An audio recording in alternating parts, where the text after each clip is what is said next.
माझं नाव आहे सौ Bhagyashree Mukesh सुपनेकर।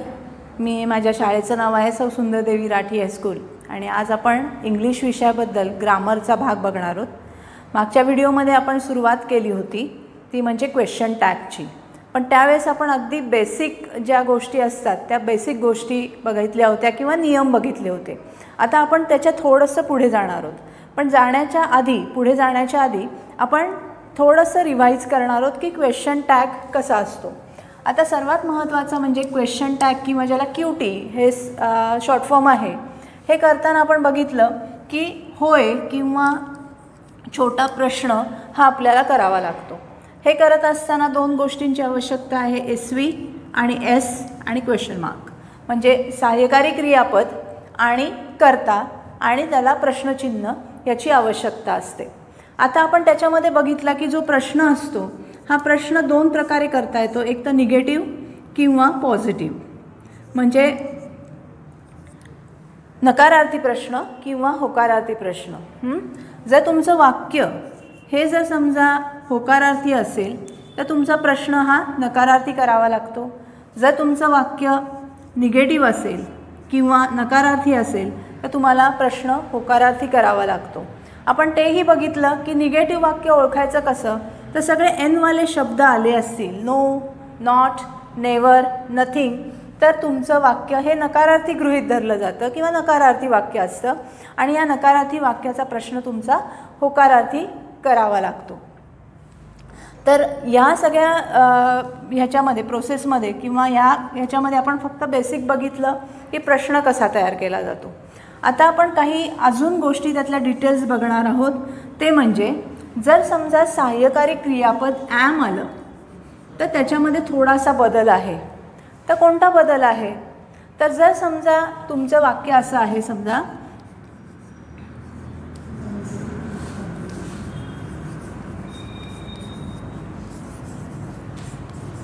I am ready to do this असं वाक्य प्रश्नात आलेलं आहे।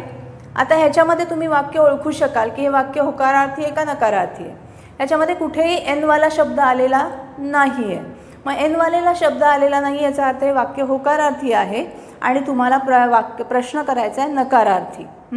आता तुम्ही म्हणाल की आपला नियम आहे की SV आणि कर्ता, म्हणजे सहाय्यकारी वाक्यात आलेला आहे ते घ्यायचं आणि कर्ता घ्यायचा, पण इथे आलेला जो आहे सहाय्यकारी क्रियापद ते ॲम आलेलं आहे।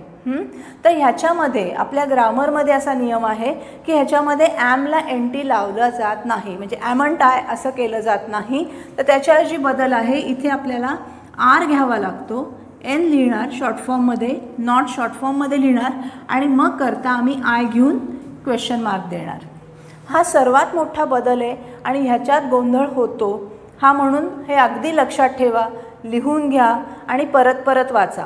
कारण का, तर ह्या प्रश्नामध्ये बरेच वेळेला आपल्या डोक्यात एक फिक्स बसलेलं असतं की सहाय्यकारी क्रियापद आणि कर्ता घ्यायचा, मग सहाय्यकारी क्रियापद कोणतं आहे, ॲम, मग ॲमंट आय असं आम्ही वाक्यरचना किंवा प्रश्न तयार करतो आणि तिथे चुकतो। तर हा एक मोठा बदल ह्याच्यामध्ये आपल्या क्वेश्चन टॅगमध्ये आहे, तो मात्र लक्षात ठेवायचा। त्याला स्टार करून ठेवा लिहिताना आणि त्याचा सतत वापर करा। जेव्हा तुम्ही धडा वाचताय त्या धड्यामध्ये असे काही वाक्य आली तर ती वाक्य क्वेश्चन टॅगमध्ये चेंज करून बघा, बदलून बघा, म्हणजे ते डोक्यामध्ये कायमचं फिक्स होऊन जाईल। आता ह्याच्यात दुसरं असं वाक्य आहे, समजा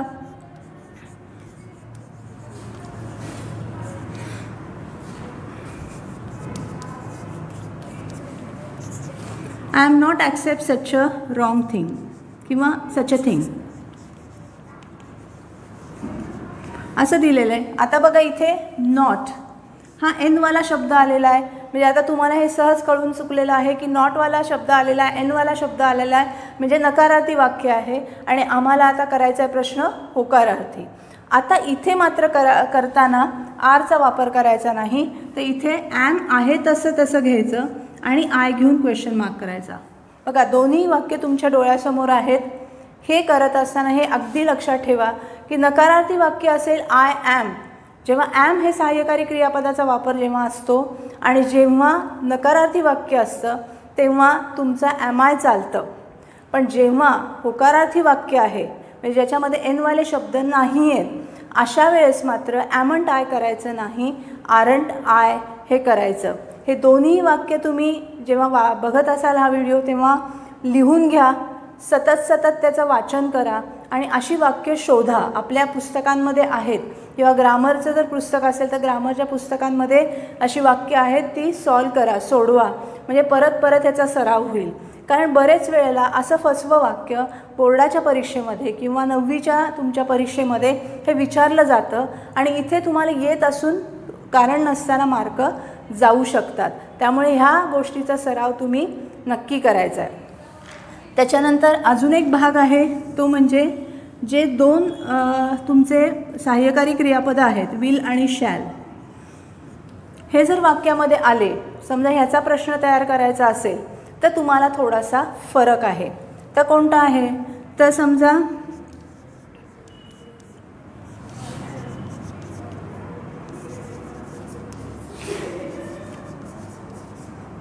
I will purchase many things from the market. समजा आता इथे विल आलेलं आहे, तर ह्याच्यात विलंट आय किंवा असं करायचं नाही, तर इथे वोंट आय असा शब्द, असा बदल होतो.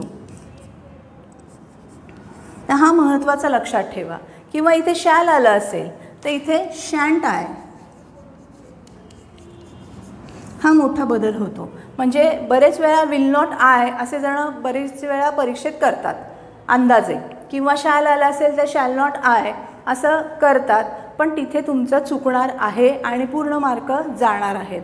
तर जेव्हा विल येतं तेव्हा वोंट आय हे करायचं आहे, शॅल असेल तर शँट आय, हे तुमचा क्वेश्चन टॅगमधला प्रश्न तयार होतो. आणि हे सांगण्याचं कारण असं आहे की ॲम, विल, शॅल ही जी सहाय्यकारी क्रियापदं आहेत, या सहाय्यकारी क्रियापदांची वाक्याची परत रिव्हिजन किंवा परत ती वाक्य वाचा. कारण बरेच वेळेला ॲम, विल आणि शॅल याचं एक वाक्य बोर्डाच्या परीक्षेला नक्की पडतं. किंवा तुमच्या परीक्षेमध्ये आम्हीसुद्धा जेव्हा पेपर काढतो तेव्हा 9वीचा पेपर जो असतो त्या पेपरमध्ये अशा टाईपचे वाक्य ही मुद्दाम घालतो आणि तिथे तुमचं कन्फ्युजन होतं, तिथे तुमचं मार्क जाऊ शकतात. कारण हे महत्त्वाचा बदल आहे. जनरल एखादी सहाय्यकारी क्रियापद असेल, इज, आर किंवा वॉज, वेअर वगैरे, तर तुम्हाला माहिती आहे की इजंट आहे, वॉजंट आहे, वेअरंट आहे, हे तुम्ही करता आरामात किंवा सहजपणे करता. पण अशी एवढी सोपी, आता तुम्ही 9वी 10वीत आलेला आहात त्यामुळे एवढी सोपी वाक्य तुम्हाला येणार नाहीत. थोडासा त्याच्यामधला बदल किंवा त्याच्यामधला थोडंसं अवघडपणा हा तुम्हाला नक्की असणार आहे. अजून एक ह्याच्यामधला तिसरा जो महत्त्वाचा भाग आहे तो म्हणजे की ज्याच्यामध्ये त्यातलं एक वाक्य, म्हणजे जेव्हा तुम्ही बोर्डाचा पेपर बघितला असेल किंवा बोर्डाचे पेपर सोडवायला लागाल किंवा 9वीचा सराव करायला लागाल तेव्हा तुमच्या लक्षात येईल की ह्या 2 पैकी आहेच, पण त्याचबरोबर डू, डज आणि डीडचा जेव्हा वापर करावा लागतो क्वेश्चनमध्ये, त्याच्यावरचा एक प्रश्न हा नक्की विचारला जातो. आता तुम्हाला माहिती असेल किंवा एक रिवाईज म्हणून आपण करूया, डू, डज आणि डीड हे जे 3D आहेत, तर ह्या 3Dमध्ये हे कधी वापरले जातात, तर एक जस्ट रिवाईज म्हणून तुम्हाला आधी सांगते. तर डू आणि डज किंवा सर्वप्रथम लक्षात घ्या, डू, डज, डीड ह्या तिघांचा वापर कधी केला जातो, जेव्हा वाक्यामध्ये कुठलंही सहाय्यकारी क्रियापद आलेलं नसेल. म्हणजे टू बीचं आणि टू हॅवचं रूप विशेष करून. टू बीची रूपं तुम्हाला माहिती आहेत, am, is, are, was, were, किंवा टू हॅवची रूपं माहिती आहेत, हॅज, हॅव, हॅड, ही सगळी जी आहेत किंवा भविष्यकाळामध्ये जी वापरली जाणारी आहेत, will, shall, should, would, can't, can, must, may, might, ही सगळी जी सहाय्यकारी क्रियापदं आहेत, ही सहाय्यकारी क्रियापदं वाक्यामध्ये जेव्हा येत नाहीत तेव्हा आपल्याला डू, डज, डीडचा विचार करायचा. हे अगदी मनामध्ये पक्क लक्षात ठेवा की ॲम आलं आहे मग मी डू, डजचा विचार करणार नाही, इज आलं आहे मग मी डू, डज, डीडचा विचार करणार नाही, वॉज, वेअर आलं आहे तर मी डू, डज, डीडचा विचार करणार नाही. म्हणजे जेव्हा टू बीची रूपं, टू हॅवची रूपं आणि तिसरं म्हणजे ही जी भविष्यकाळाची रूपं आहेत, ही जेव्हा येत नाहीत तेव्हाच मी डू, डज, डीडचा विचार करणार. हे सर्वात महत्त्वाचं लक्षात ठेवा. आता डू आणि डजचा वापर कधी होतो, तो हा वर्तमान काळामध्ये किंवा तुमच्या प्रेझेंट टेन्समध्ये डू डजचा वापर करायचा. मग डू जो आहे हा अनेक वचनाचा करता आला असेल, वाक्यामध्ये अनेक वचन असेल म्हणजे कर्ता जो आहे तो अनेक वचनी असेल तर आम्ही डूचा वापर करणार. आणि डज जे आहे हे जेव्हा एकवचन आहे, हे एकवचनाचा कर्ता जर वाक्यात आला असेल तर आम्ही डजचा वापर करणार. आता बघा साधं गोष्ट आहे, तुम्ही ही, शी आणि इट हे एकवचनी कर्ते आहेत. तर दे,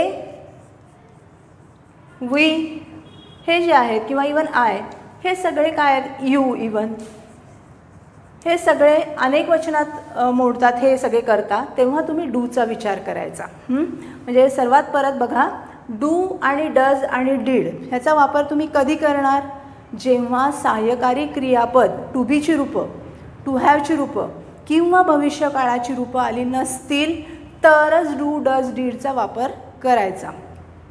डू हे वर्तमान काळात वापरलं जातं जेव्हा कर्ता अनेक वचनी असेल, म्हणजे दे, वी, आय, यू वगैरे असेल तर.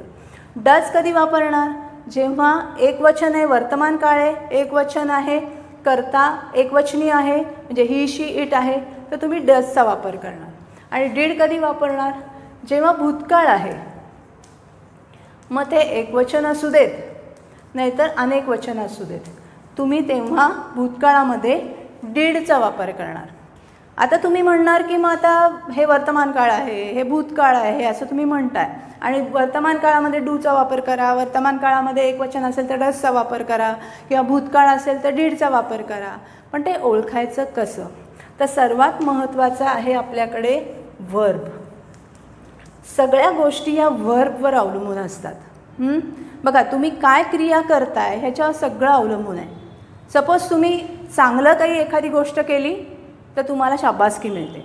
जर तुम्ही काही एखादी गोष्ट काहीतरी मस्ती केली तर तुम्हाला टीचर ओरडतात. म्हणजे हे सगळं कशावर अवलंबून आहे, तुमच्या क्रियेवर.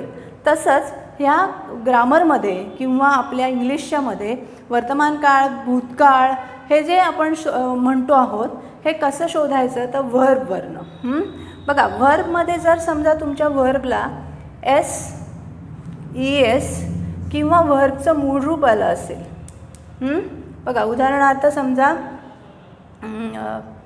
रिटर्न्स किंवा एखाद्या साधं ओळखीचं तुमच्या कम्स किंवा मूळ शब्द आहे कम. म्हणजे तुमच्या ह्याच्यामध्ये व्हर्ब जर समजा व्हर्बला एस लागला असेल, ई एस लागला असेल किंवा व्हर्बचं मूळ रूप आलं असेल तर तो वर्तमान काळ असतो. पण जर तुमचं व्हर्ब जे आहे हे व्हर्बला ईडी लागलं असेल किंवा व्हर्बचं दुसरं रूप असेल, म्हणजे आता उदाहरणार्थ असेल रिंग शब्द आहे त्याचा रँग हा भूतकाळी रूप आहे. त्याचा पास्ट टेन्स रूप जे आहे व्ही पी टी ज्याला म्हणतो व्हर्बचं पास्ट टेन्स, हे जर रूप आलं असेल तर तुमचा तो भूतकाळ असतो. यासाठी सर्वात एक सोपं उपाय आहे की हे शोधायचं कसं, किंवा तुम्हाला माहितीसाठी व्हर्ब जेवढी आहेत व्हर्बच्या लिस्ट तुम्हाला ग्रामरच्या पुस्तकामध्ये भरपूर सापडतील. तर जे कॉमन व्हर्ब्स आहेत किंवा जे व्हर्ब्स तुम्हाला सतत दिसत आहेत तुमच्या पुस्तकामध्ये, पेपरमध्ये, अशा व्हर्ब्सचं तुम्ही काय करायचं, तिथे लिस्ट आहे. व्हर्बचं मूळ रूप, व्हर्बचं पास्ट टेन्स आणि व्हर्बचं पुढचं रूप व्ही पी पी ज्याला म्हणतो, व्हर्बचं पास्ट पार्टिसिपल. तर व्हर्बचं पास्ट पार्टिसिपल हे जर तुम्ही नीट पाठ करून ठेवलं तर तुम्हाला हे कळायला खूप सोपं जाईल. तर सर्वात महत्त्वाचं लक्षात ठेवा, व्हर्ब कसं ओळखायचं, तर व्हर्बला एस लागला आहे, ई एस लागला आहे किंवा व्हर्बचं मूळ रूप आलं आहे तर तो वर्तमान काळ आहे. पण व्हर्बला जर ई डी लागलं आहे किंवा व्हर्बचं जर पास्ट टेन्सचं रूप आलेलं असेल तर ते वाक्य काय असतं, तर ते तुमचं भूतकाळी रूप असतं. एखादं उदाहरण बघूया बरं. समजा असं वाक्य आहे, ही फाइंड्स अ ट्रेजर, त्याला काहीतरी खजिना सापडला. आता ह्याच्यामध्ये बघा ही नंतर कुठलंही सहाय्यकारी क्रियापद आलं आहे का, नाही आलेलं. बघा ॲम इज आर आहे, नाही. वॉज वेअर आहे, नाही. हॅज हॅव आहे, नाही. हॅड आहे, नाही आहे. भविष्यकाळाची कुठली रूपं आहेत, नाही. मग डायरेक्ट कर्त्यानंतर सहाय्य करायला कुठलंही सहाय्यकारी क्रियापद आलं नाही आहे, तर डायरेक्ट काय आलं आहे, व्हर्ब आलं आहे. आता व्हर्बला बघा एस लागला आहे, याचाच अर्थ ते कुठला काळ आहे, वर्तमान काळ आहे. मग आम्हाला डू आणि डज ह्याचा विचार करायला पाहिजे. पण आता परत दुसरा नियम बघा की जर समजा आमचं एकवचन असेल तर आम्ही कशाचा विचार करणार, डजचा विचार करणार. म्हणजे आम्हाला इथे डजचा विचार करावा लागेल. कारण का, इथे कुठलंही सहाय्यकारी क्रियापद आलेलं नाही आहे, डायरेक्ट वर्ब आलेला आहे. म्हणजे आम्हाला डू डजचा विचार केला पाहिजे. मग इथे आम्ही करणार डज. मग आम्ही काय करणार, डज लिहून घेणार. वाक्य बघा होकारार्थी आहे, म्हणजे आम्हाला प्रश्न काय करावा लागणार, नकारार्थी. एनटी लावा. डझंट करता कोण आहे बघा, ही question mark.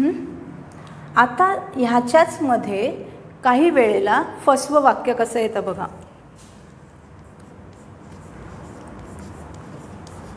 He never find any treasure, हेच वाक्य आपण घेतलं समजा. आता तुम्ही बघाल, विचार कराल, करता आला ही, फाइंड्स आले, वर्तमान काळ आहे, ओळखला तुम्ही.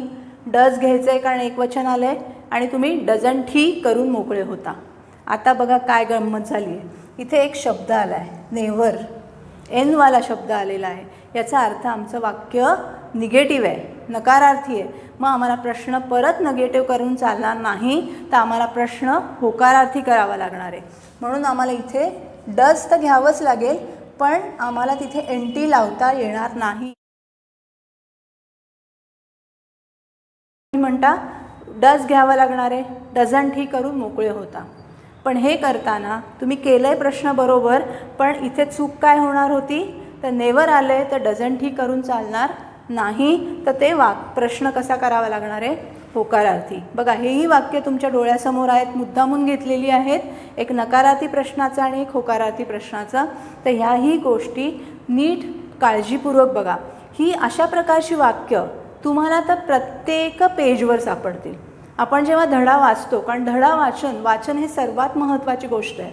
जेवढं इंग्लिश वाचाल तेवढं तुम्हाला चांगलं इंग्लिश येईल. आणि वाचत असताना एक काम करायचं की वाक्य अशी सापडली तर त्या वाक्याचा क्वेश्चन टॅग करून बघायचा आणि मग तो क्वेश्चन टॅग तुम्हाला हळूहळू जमायला लागेल. आणि बोर्डाच्या परीक्षेमधले पूर्ण मार्क, जेवढे क्वेश्चन टॅग येतील तेवढे पूर्ण मार्क, किंवा तुमच्या 9वीच्या परीक्षेमध्ये तुम्हाला पूर्ण मार्क हे मिळू शकतील.